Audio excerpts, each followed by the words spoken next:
యువకుడు కర్ల రాజేష్ మృతికి కారకులైన వారిని శిక్షించాలని ఎంఆర్పీఎస్ వ్యవస్థాపక అధ్యక్షులు మందకృష్ణ మాదిగ డిమాండ్ చేశారు.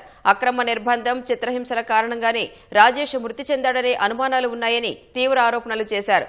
అక్రమ నిర్బంధం వల్లే లాకప్ డెత్ జరిగినట్లు నిరూపించేందుకు సిద్ధంగా ఉన్నామని వెల్లడించారు. పోలీసులు నిజాలు బయటపెట్టాలని, లేదంటే తన ఆరోపణలపై కేసులు పెట్టాలని కోరారు. రీపోస్ట్ మార్టం నివేదిక ఇవ్వాలని జాతీయ ఎస్సీ కమిషన్ సూచనలు చేసినా పోలీసులు పట్టించుకోవటం లేదని మండిపడ్డారు. రాజేష్ మృతిపై సూర్యాపేటలో ఈ నెల 27న ప్రజాగ్రహ మహాసభ నిర్వహిస్తామని మందకృష్ణ మాదిగ స్పష్టం చేశారు.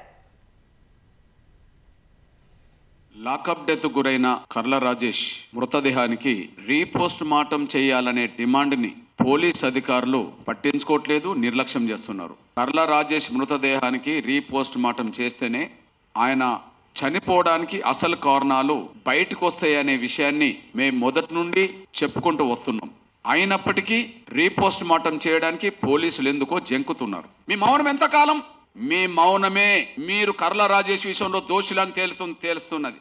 ప్రత్యక్ష కారకులు అనబడుతున్న పోలీసులను పై అధికారులు ఎవరు కాపాడే ప్రయత్నం చేసినా వాళ్ళు కూడా చట్టం ముందు దోషులుగా నిలబడతారు భవిష్యత్తు రోజుల్లో.